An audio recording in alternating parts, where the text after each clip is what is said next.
Hi, everyone, and welcome to episode 20 of True Voice Unfiltered. As you can tell from my background, it is the Christmas season, so I hope you are all enjoying this special time of year. I'm excited to welcome my guest today. She is attorney Melissa Yoest. She is based out of California, and she focuses on estate planning. And that is a topic not many of us like to think about, or maybe some of us don't even know much about it. But this time of year, it's a timely topic to discuss because you really want to make sure that when you do leave this earth that your loved ones are taken care of. And it may sound like a morbid topic to be discussing at this festive time of the year, but it's actually very important and it can save your loved ones a lot of heartache. As many of you may know, I spent almost 7 years as a content manager for a digital marketing agency that represented attorneys. We promoted attorneys through in many different ways. It was a full service digital marketing agency, and I was responsible for content in the form of blogs, web pages, press releases, lead magnets, email sequences, all types of content our clients needed. So I'm really excited to bring Melissa on because that experience really opened my eyes and provided an education for me about estate planning and the differences between wills and trusts, which we're going to talk about today. Because Melissa is the author of the best-selling book, Why a Will Isn't Enough: How a Trust Can Help Your Loved Ones Avoid Probate, Minimize Family Conflict, and Bypass the Legal Mess Most Wills Leave Behind. I want to tell you a little bit about Melissa, and then we're going to bring her on and really delve into these all-important topics. So here's Melissa's True Voice story. She says, I learned the hard way what happens when there is no plan. When I was 10 years old, my dad passed away. At 16, it was my grandmother. And at 21, I lost my uncle and ended up thrown into the California probate court system trying to handle his estate. Grief is heavy enough on its own. Add court dates, legal fees, public filings, and endless red tape on top of it, it was exhausting. It was overwhelming. And it stayed with me. That experience is what led me to become an estate planning attorney. But even more than that, it's what made me passionate about making this process better for other families. Of course, not every wake-up call comes from losing a loved one. Sometimes it comes from a moment that reminds you just how quickly everything can change. A reminder that life can change in an instant. 2 years ago, I was on my way to my birthday party. I was in the back seat of a car driven by a friend. My husband was in the back seat with me. While changing lanes on the freeway, we were involved in a 3-car collision. Our vehicle was hit from both sides, spun out of control, and slammed against the center divider. I lost consciousness. When I came to, I was alone in the car. My husband was outside, yelling at me to get out. He thought the car was going to explode. I couldn't breathe. I couldn't move. He opened the door, unbuckled me, and pulled me out of the car. I remember the pain, the confusion, and thinking I might pass out again. An ambulance rushed me to the hospital. I had a large contusion on my forehead from the concussion I sustained and a fractured spine. I was hospitalized. I survived, but that moment changed everything. I tell you this because I had no idea what was coming. None of us did. I was just heading to celebrate my birthday. But the truth is, we don't get to choose when emergencies happen. We only get to choose whether we prepare for the unexpected or hope we'll have time later. Why I wrote this book. Estate planning can feel confusing from the outside. Trusts, wills, probate, powers of attorney, it can sound like a foreign language, and a lot of people avoid it simply because no one ever explained it clearly. This book is my way of fixing that. It's not here to scare you. It's not here to guilt you. It's here to show you that planning can be simple, loving, and life-giving when you have the right map. Inside, you will find real stories, plain English explanations, and practical steps you can actually use. You will not find scary statistics or dry legal lectures. You will find heart. You will find encouragement. You will find a way forward.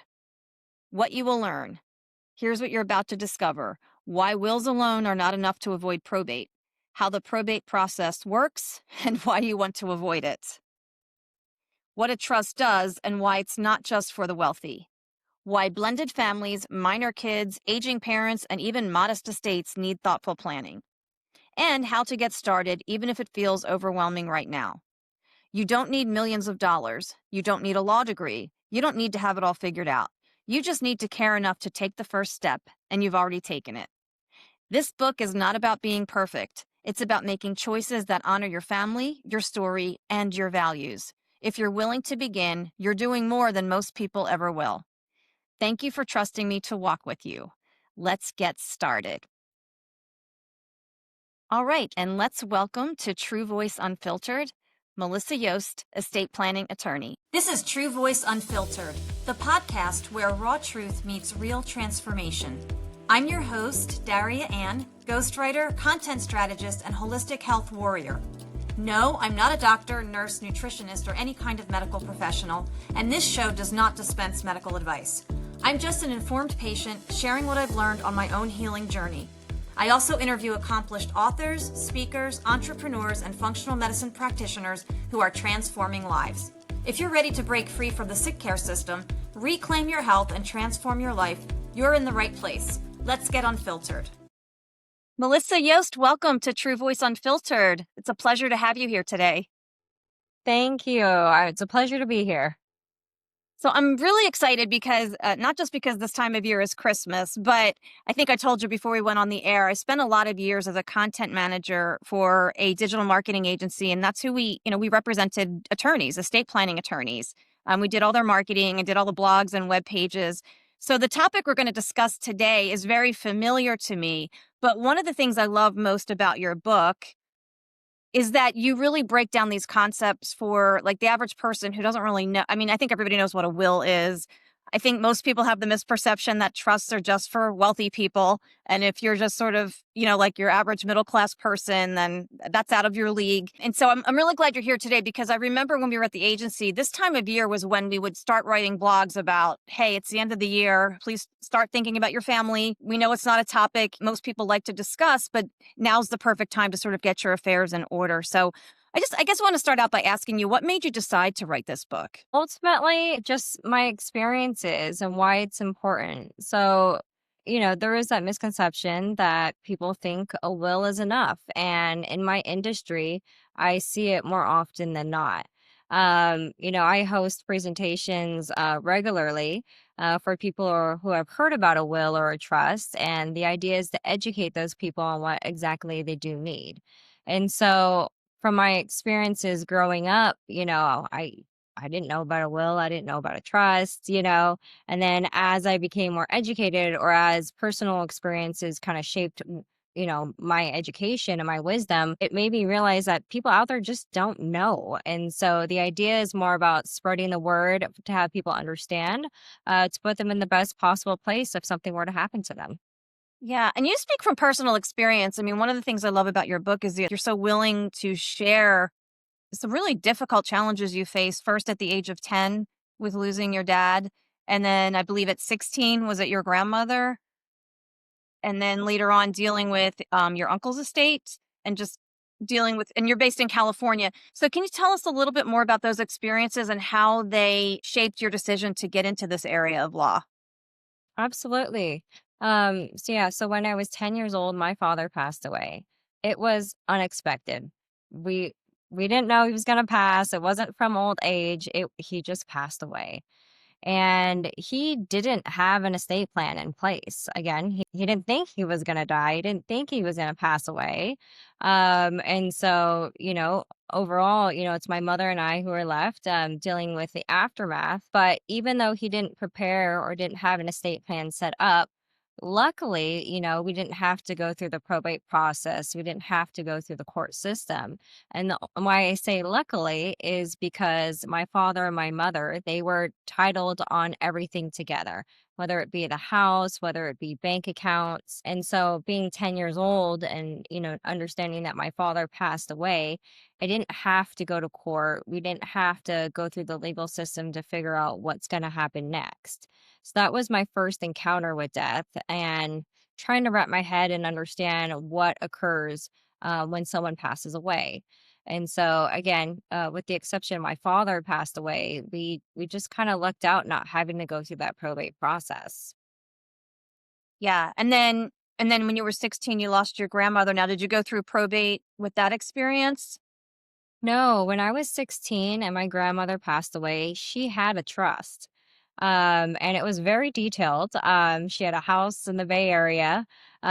She wanted it sold. She didn't want any of the children to have it. And the reason why is because she didn't want any conflict. She didn't want the children to fight over it. She just wanted to take that out of the equation altogether. Being 16 and just having a vague understanding of what a trust is, all I knew is, again, we didn't go to court. We didn't have to go through probate. Everything was pretty seamless. All the relatives got along. There were no issues. My grandmother was a little bit different than my father. She did die of old age, and so she did prepare, but we all don't get that luxury sometimes. So again, being 16, just having a surface level understanding of what a trust is, all I knew is that it went very smoothly and we didn't have to go to court. Wonderful. That's amazing that your grandmother had a trust, like that she knew about that, because a lot of people don't. And we're going to get into that more. But yeah, so Right. that was a much better I experience. I'm surprised. Like, looking back on it, I'm surprised and impressed she had one too. But obviously at the time, I'm like, "Okay, well, being 16, you only understand so much, right?" Sure. Yeah. But yeah, so no, I was definitely happy that did occur. But when I was 21, now I had something to compare it to. So, Right. the ability of having a trust in place. And then when I was 21, my uncle passed away, and I was the one who had to probate his estate. And having to go through that Right. process, I'm like, why are we going through this? I've had two people pass away in my lifetime, never had to go to court, never had to go through probate. And now, sure enough, my uncle passes away, and we're here stuck going through the court system. And it didn't make sense. I don't understand why we're doing this, because obviously it could have been avoided. And just having to go through that process, it was really expensive. It took a really long time, and just knowing it could have been avoided, that I guess that was the key there. And then as I went on in my legal career and understand and like fully understood the concepts of what probate is and what a trust is and how it can be avoided, that kind of shaped of why I do what I do. Sure. Yeah. Now you were the personal representative in that case, Melissa, at I 21. was. Yes, Wow. I was. That's I was not, amazing. I did not graduate from law school at that time. I believe I was in law school. I believe at the time I was in law school, so that's why I took on the responsibility. Okay. So I ended up just I was in everyone else's shoes. I didn't know what I was doing. I figured it out. And it's a lot for someone to take on, but it interests me because I was going to law school. So I'm like, okay, this is going to be right up my alley. Let me try and Yeah. figure this out. But like I said, I've been in everyone else's shoes trying to figure that out, and it's not an easy feat. So that's why I support people and the things that I do now. Well, it's funny, Melissa, because I always used to think before I started working for the digital marketing agency and started writing blogs about wills and other estate planning documents, I always thought the executor, all they did was walk in, gather everybody together, and just read the will. Like, you're getting this, you're getting that. I was like amazed when I actually started doing research and writing these blogs for clients. Like, whoa, there's a lot more to this. So, why don't we start there? Like, really talk to us. And I know that you're based in California, but we wrote for clients in all different states. And it seemed like, in general, they followed a similar process. Now, there may be nuances from state to state, but in general, tell us what the responsibilities are of a personal representative, also known as an executor in some states, also. But I really want people to get an understanding of what that involves. And then we're going to get into trusts and why they are so important. Absolutely. So if there's a will and somebody is designated as the personal representative or the executor, they're the person who is required, at least in California. Again, I'm going to speak from experience in California. I understand that there are some similarities throughout the states, but I can't speak to those other states. Sure. But the idea is that they've been designated to carry out the terms of the will. And so they would have to open up a case in court. They'd have to open up a probate case and lodge the will. So they would provide the court a copy with the will to show that they are the representative and that they have the authority to act on the estate's behalf. Once that gets approved, then it's up to that person to start facilitating the estate, more or less. So if there's a house that'll need to get sold, if there's stocks, those will need to get sold as well. Personal property will need to get sold. All of this money, they'll need to open up an estate account, and they will need to deposit all of this into an estate account.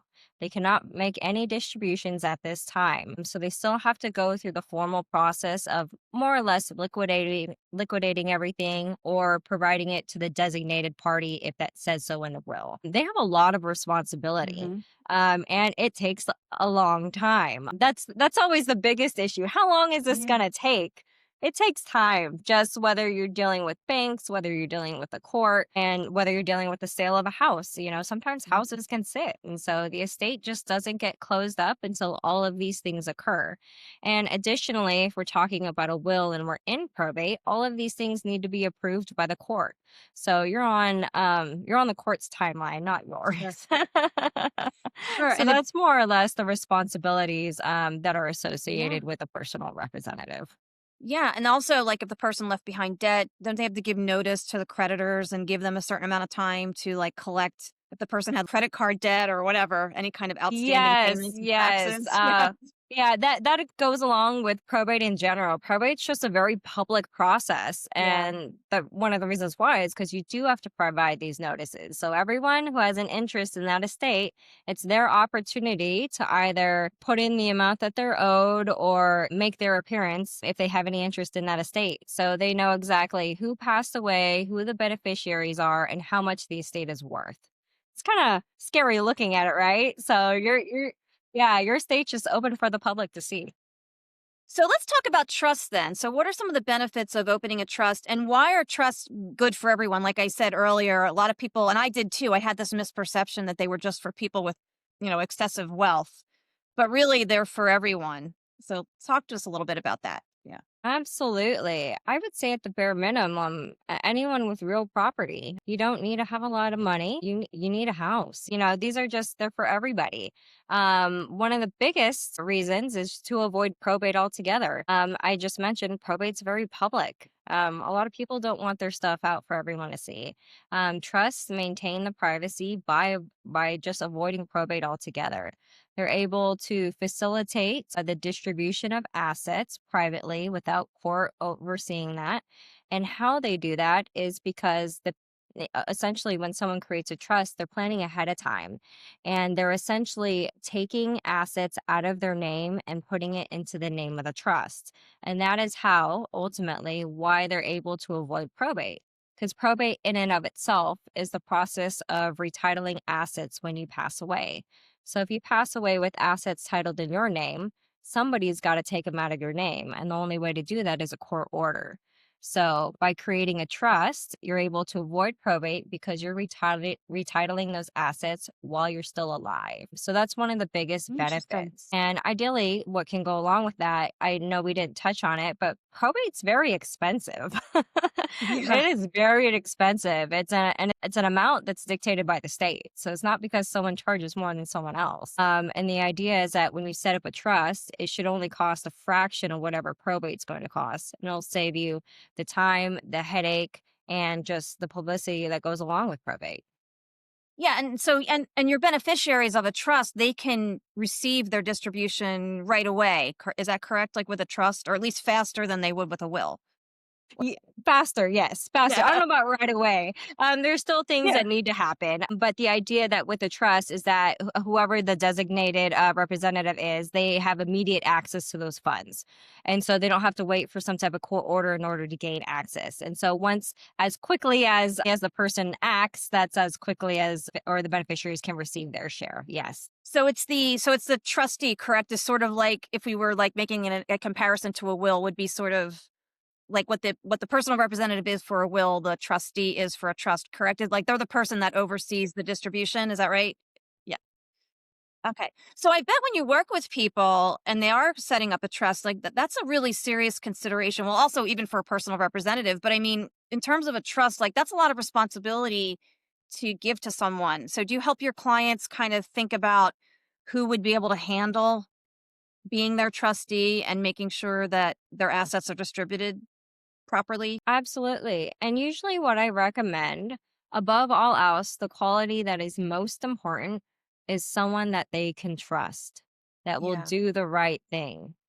Like, a lot of times people think, "Oh, do they have the financial know-how or do they know how to do this?" You know what? In the long run, that doesn't matter because they can hire those people in order to make sure that things are correct in that regards. But morals, you can't that's not Exactly. something you can you can hire or change. So the person that you True. designate in order to make sure everything gets distributed properly, you gotta be able to trust them. You gotta be able to trust that they'll do the right thing and honor your wishes. So that's the most important. Everything else, we can hire advisors, we can hire people to help out. But if you trust that person that they will do the right thing, then that is the most important quality. Yeah. Now, Melissa, do you help people? Because I know you have to retitle everything. You said with the trust. Do you offer that sort, like help them like with their bank accounts and their title to their homes? Retitling all those things with the because I Yeah, could see where that could absolutely. feel Yeah. overwhelming. Yeah.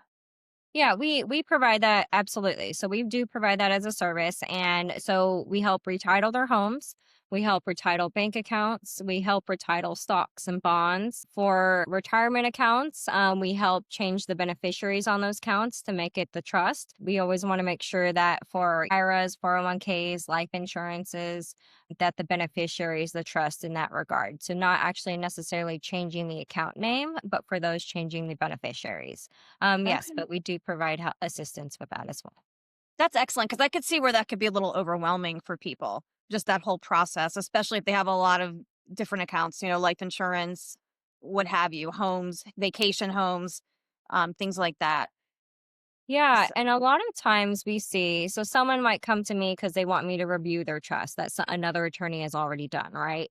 And so one of the things we always ask is, can I also see that titles of these accounts were they changed? And more often than not, they weren't. So they have this trust that somebody created, but there's nothing in it. it's not funded. And yes, Yeah. and so I try and educate them to let them know the importance of funding it. And I'm not sure why, they didn't receive any type of guidance or assistance from the other attorney, but it's very important. Someone can create a trust for you, but it does need to be funded for it to be effective. Right. That's great that you offer that service. So, do people still need a will, Melissa, in addition to a trust? I mean, should everyone have a will? And if so, why would that be? Yeah, so people do need a will in addition to a trust. And the reason why we reference it or refer to it as a pour over will. So, in the event for some reason that something didn't get put into the name of the trust, maybe they bought another property, maybe they just didn't account for it, the will ultimately govern.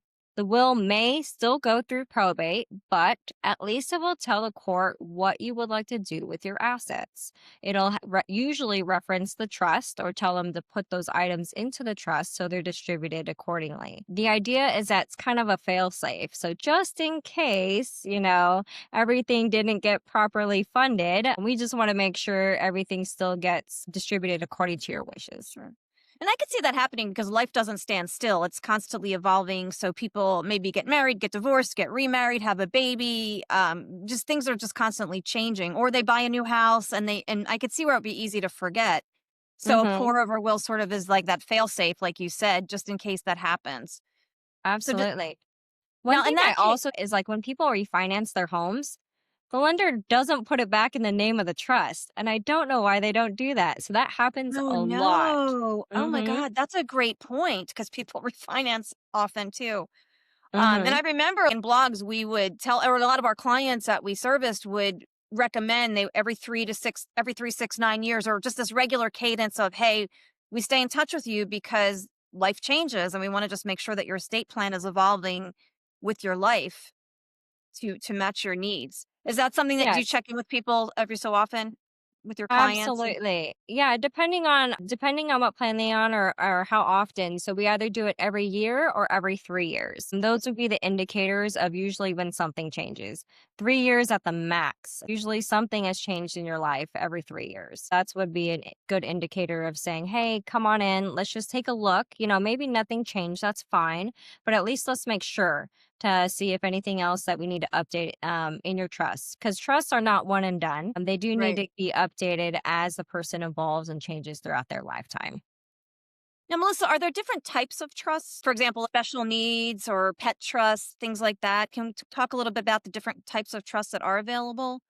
Of course. Yes. Yes. There are special needs trusts which are geared toward whether a special needs individual may be qualified for government assistance. So those trusts keep that in mind as well, or they provide for the individual over their lifetime if they're not able to manage their money themselves. We do offer those as well. Pet trusts, in the event something were to happen to you, a lot of times they want to make sure that their pets are taken care of in that event. And so there are trusts designed specifically to provide for ongoing care, food, and that type of arrangement with the designated individual to provide them the assistance for taking care of their loved one. Additional trusts could just be general asset protection. All of these very specific trusts are usually geared just toward individuals and what they need at the moment.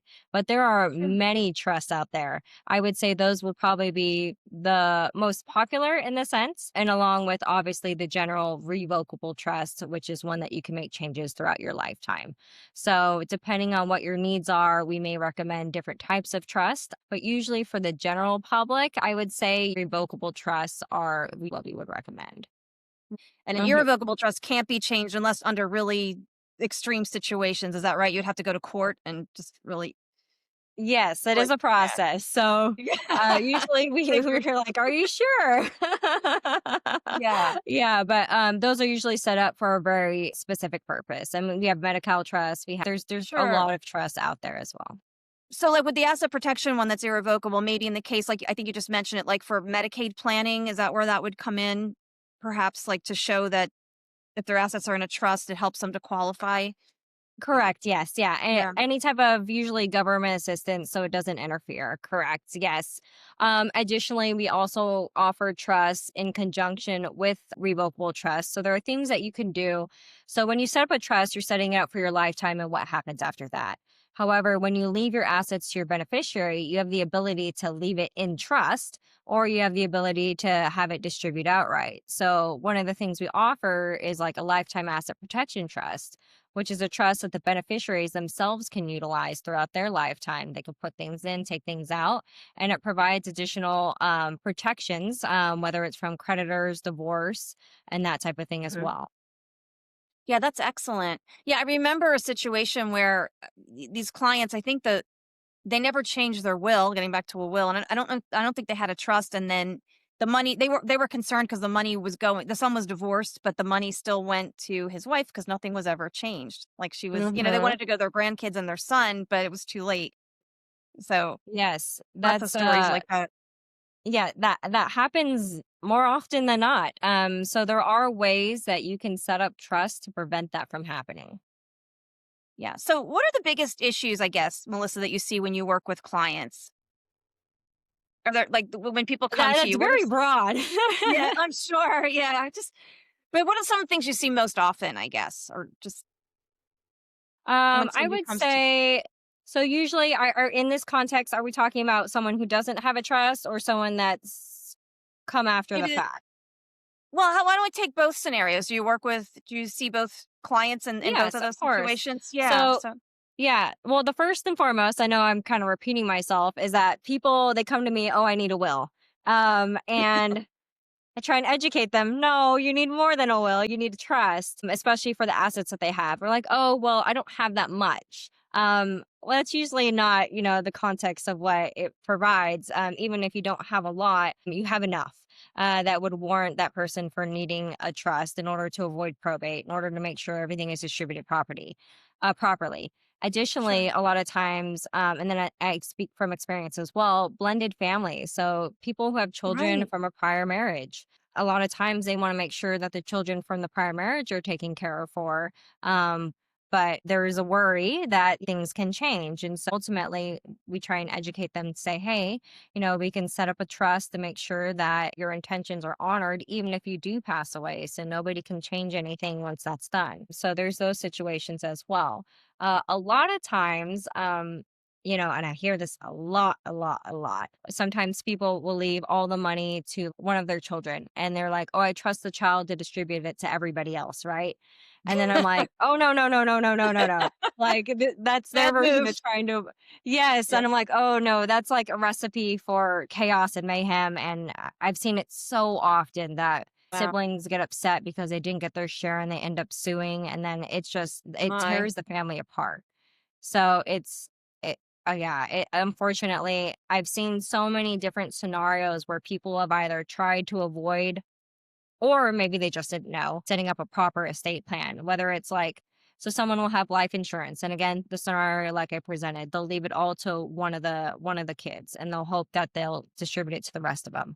I've seen that not work out many times because the only person who's legally entitled to the money is a person that's named. So, Wow. even if you have, and a lot of times there might be minor children, so that's why they leave it all to the child who's an adult already. And they're like, okay, make sure that that person ends up providing for the minor children.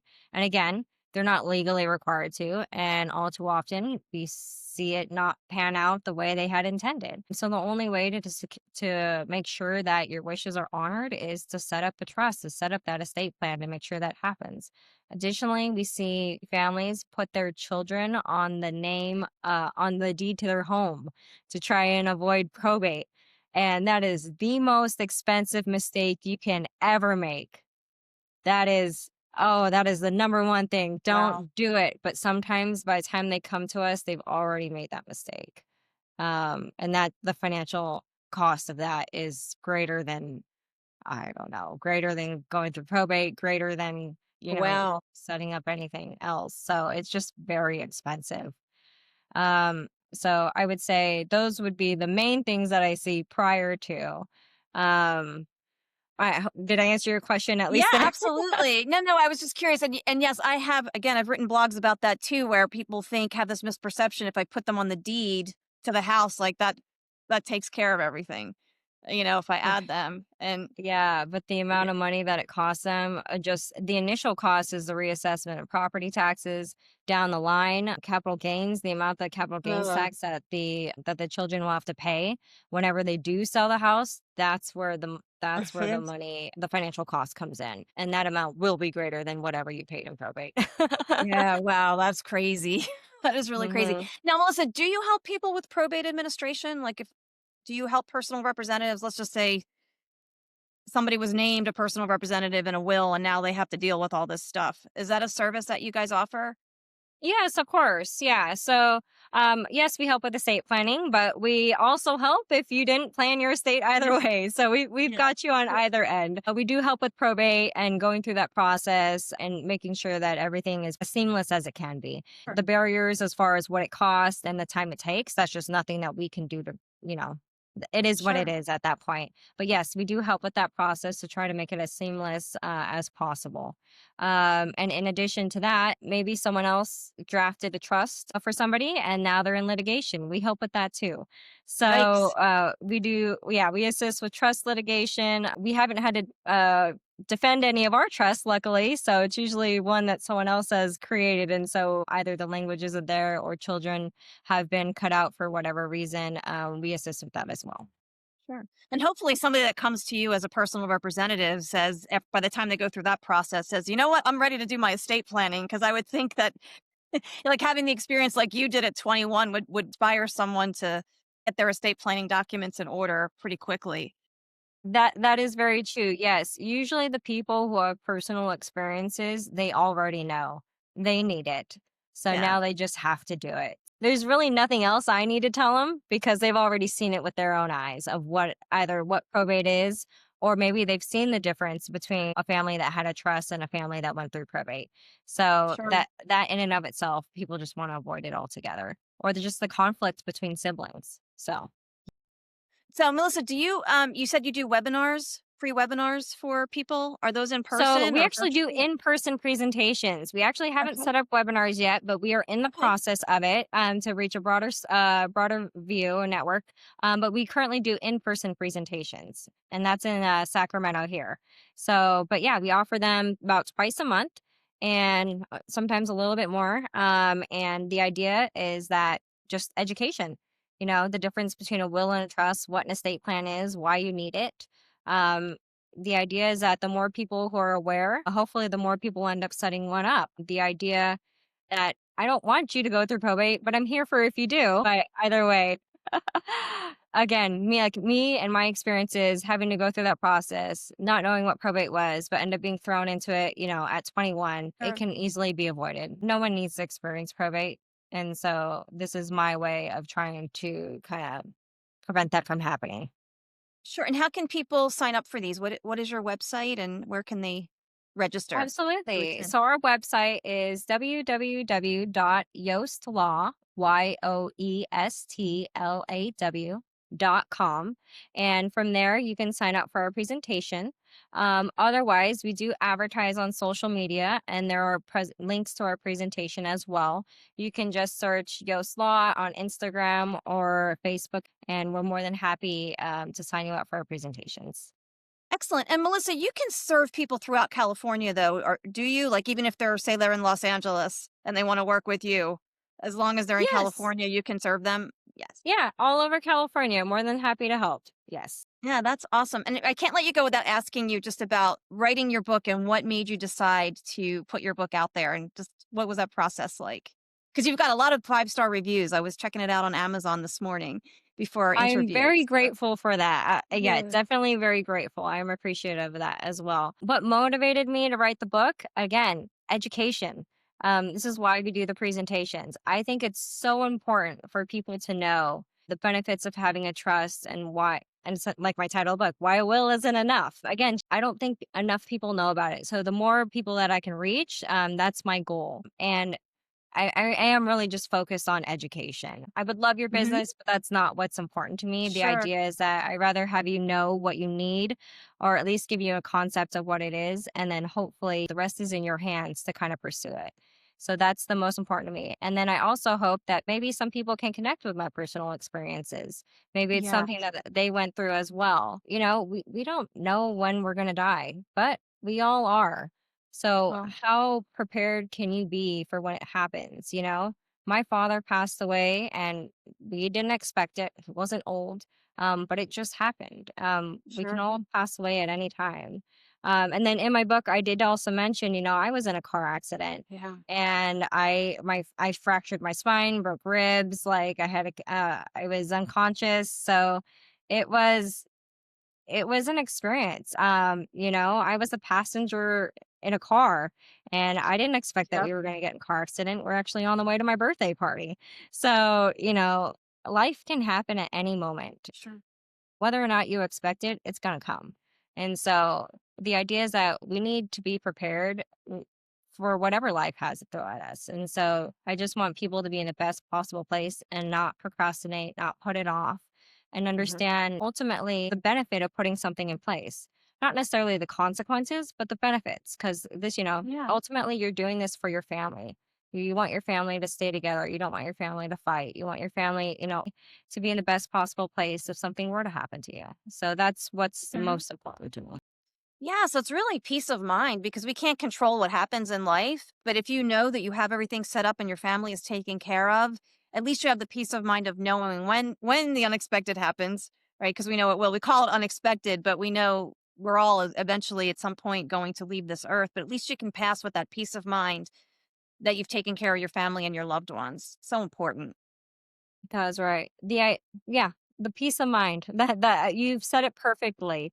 Additionally, it also provides even financial clarity. You know, a lot of times you're like, I know I have some things here. I know I have some things here, but no one ever actually puts it all together like in one place. And so the idea Sure. is that you're getting your life organized, you're getting it ready for your beneficiaries or whoever you designate. And that's what provides ultimately, you know, that peace of mind that goes along with it. You know, you've got it planned out. You don't have to worry. You know, if anything does happen, you know, we're gonna be okay. Yeah. Well, the book is wonderful, and I had the chills reading your story about the accident, on the way to your birthday party. Just and you look amazing, so I'm really Thank you. happy that it all turned out well, and you look great. So The human body is a wonderful thing. yeah, it is. I am so amazed on how it can heal every time something happens. I'm so surprised how it does heal. Yeah, it's So resilient. I'm definitely very appreciative of that. Yeah, and my luck with broken bones is is is something, I tell you that. Well, and I also want to mention that even if you don't live in California, get the book because it's still very helpful. And in general, I mean, yes, things vary from state to state, but get Melissa's book and then find an attorney in your state who can help you with a trust. But it's still a great source of information, really, because there's a lot of commonalities. Even though things are different, there's little nuances from state to state, but you'll still understand the basic function of a trust and a will and why you need a trust, why a will is not enough. So I encourage everyone to get it. It is on Amazon. I'm going to put all the links, Melissa, to your website, the book, everything in the show description. Is there anything else you want to let everyone know before we sign off today? Well, the idea, and I hope that, I'm providing the knowledge to you and educating you, and I hope that you'll provide this knowledge to somebody else. Please spread the word. This information is for everybody. It's not just for you. And so the idea is that the more people that know about it, the more people that can be prepared if something were to happen. Yes. And share this podcast. That would be awesome. Share it everywhere. It's going to be out on you. We're doing this on YouTube, but it will be available on all the different podcast platforms later this month. Today is December 11th already. I can't believe it. But as I mentioned, Melissa, well, when I was doing the intro for the show, I just reminded people, hey, this is a time of year to really start getting your affairs in order.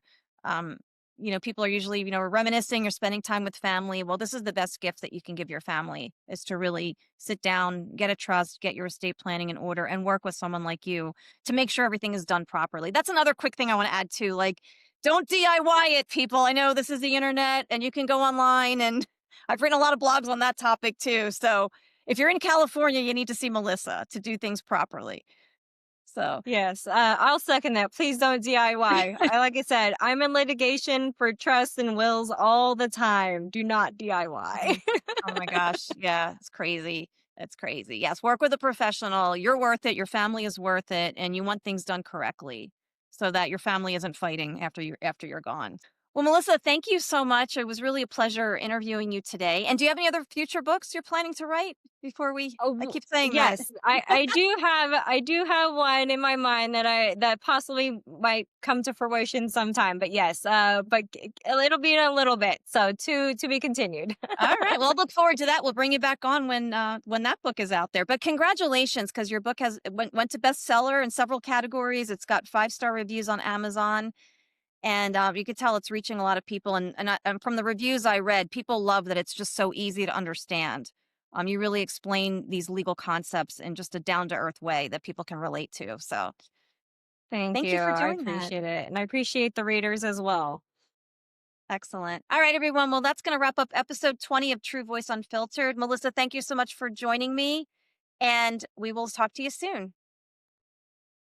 Bye. Hi, everyone. I hope you enjoyed today's episode of True Voice Unfiltered. And if you're a busy professional who wants to leverage the power of a book, blogs, or other content as evergreen brand assets that help you reach your ideal audience, attract more clients, and expand your brand and influence, I welcome you to schedule your free 30-minute discovery call with me. At True Voice Writing Services, I offer professional storytelling in your authentic voice. And in this age of AI, authenticity is more important than ever.